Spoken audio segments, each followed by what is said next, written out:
நெருப்பும் இல்லாமல் கேஸும் இல்லாமல் ஒரு அட்டகாசமான ரெசிபியோடு வந்திருக்கேன். பச்சை புளி ரசம். இது ஒரு பழங்காலத்து ரெசிபியும் கூட. நம்ம தான் இப்போ பச்சை புளி ரசம் சொல்கிறோம். அப்போ இதுக்கு பேர் கை ரசம்னு சொல்லுவாங்க. வாங்க எப்படி செய்யறதுன்னு பார்க்கலாம்.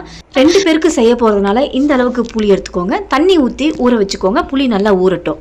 நெக்ஸ்ட்டு உரல் உலக்க எடுத்துட்டு 1/2 ஸ்பூன் சீரகம், 1/4 ஸ்பூன் மிளகு போட்டு 1 பாதியமாக நச்சுட்டு, 1 கொத்து கருவேப்பிலை, 4 பூண்டு, 1/2 பச்சை மிளகாய் இதை சேர்த்து 1 பாதியமாக நச்சுட்டு 10 சின்ன வெங்காயம் இதையுமே சேர்த்து 1 பாதியமாக நச்சுக்கோங்க.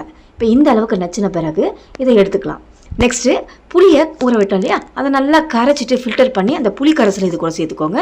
புளி கரைசல் அளவுக்கு மட்டும் தண்ணி சேர்த்துட்டு நச்சு வச்ச எல்லா பொருளையுமே இது கூட சேர்த்துக்கணும். தக்காளி தேவையில்லை. கொஞ்சமாக பொடியை நறுக்கணும். கொத்தமல்லியும் தேவைக்கேற்ப உப்பு சேர்த்துட்டு நல்லா கையில் கரைச்சி விட்டுக்கோங்க. புளியோட பச்சை வாசனை போகும். அப்போ தான் சூடான சாதத்துக்கு இந்த பச்சை புளி ரசத்தை சேர்த்து சாப்பிட்டு பாருங்கள். அமிர்தமாக இருக்கும்.